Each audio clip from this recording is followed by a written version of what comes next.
こんにちは、ナピです。今日はディズニーミニチュアフードの7号ピグレットのパンを作ります。まずは内容物の紹介から。いつものグレースの粘土が1本と、この絞り出しに使う OPP シート。前回の予告だとワックスペーパーって書いてあったんですけど、これは薄紙です。それからこんなサイズの小皿。お皿に紙を敷いてこんな感じに使えるみたいです。あとここにベビーパウダーも本当は入ってくるはずなんですけど、入荷が遅れてるそうで、書店購入の人は8号に入ってくるそうなんです。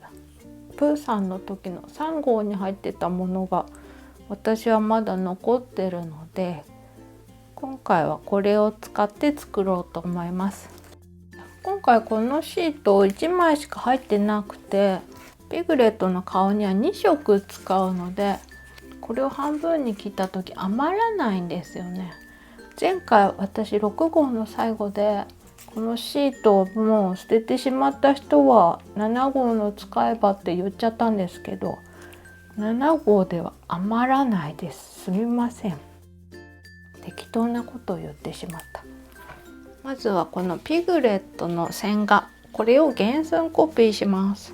今タブレットの時代でコピーをする機会が減って、コピーについてわからないって質問が来てたりもしたので、今回はプリンターも持ってきました。自宅にプリンターがある人は家でコピーできます。ない人はコンビニにコピー機があるので、それでコピーができます。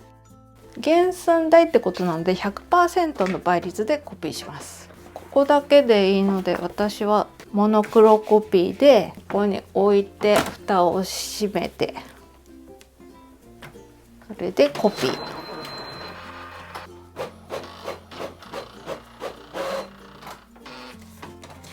はい、出ました。コンビニでも同じように置いて蓋を閉じて 100% に設定して白黒コピー。まずこれを切ります。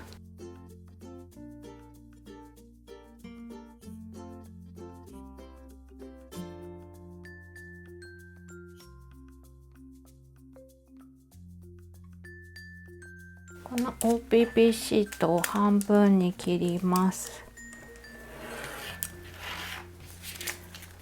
今回このボンドの検証をしてみたくて、何パターンか絞り出して使ってみたいので、私4等分にして使ってみようかなと思って。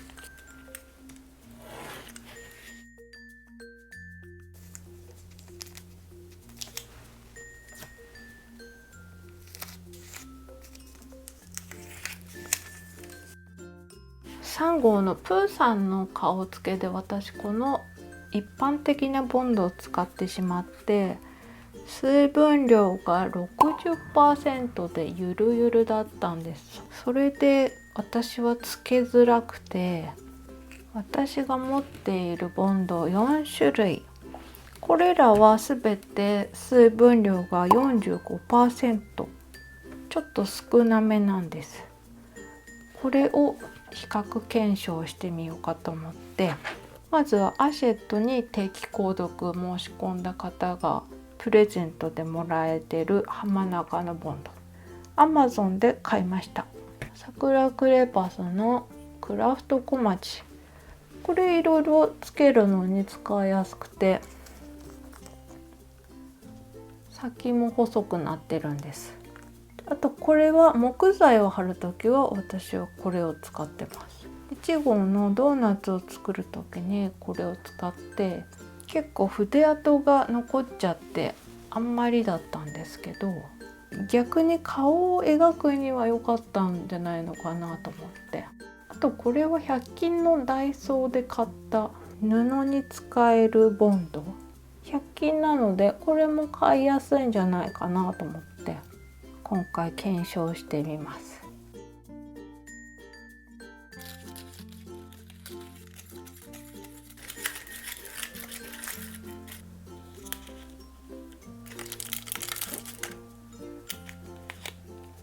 ではこれに変えていこうと思います。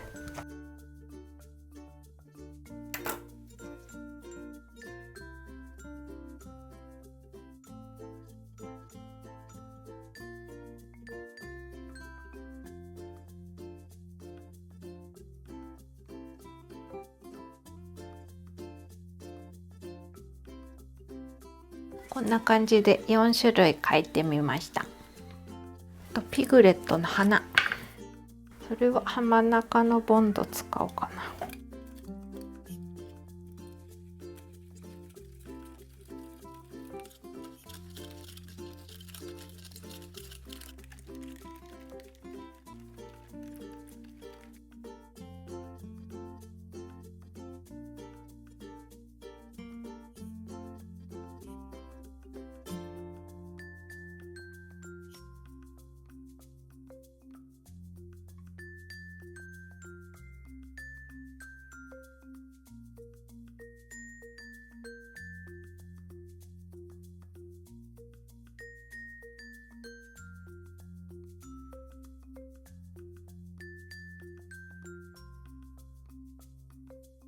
花も描きました。次は粘土でパンの部分を作ります。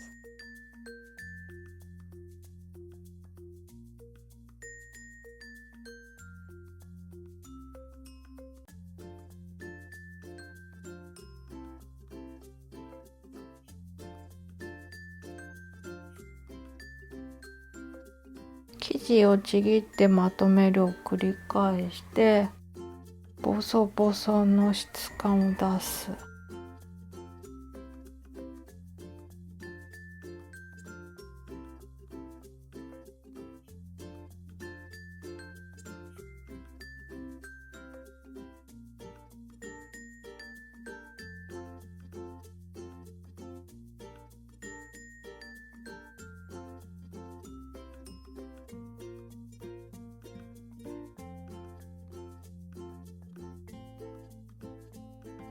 耳は別パーツになるそうなので折りたたんで、プーさんの時と一緒ですね。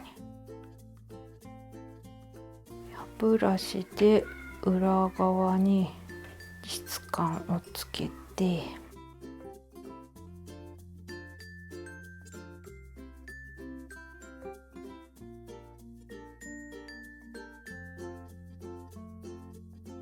ピグレット下に置いて、でここから耳をつけていきます。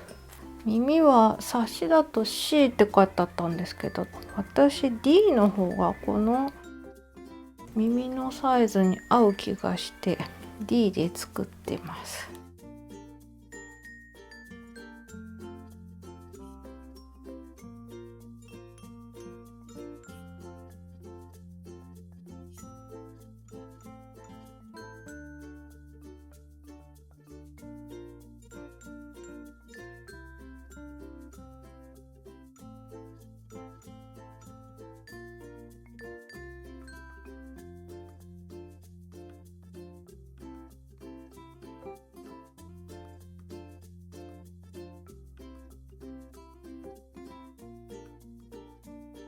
これを一晩乾かして、次回このボンドの結果どうなるか、この顔に貼って試してみたいと思います。ではでは、今回もご視聴ありがとうございました。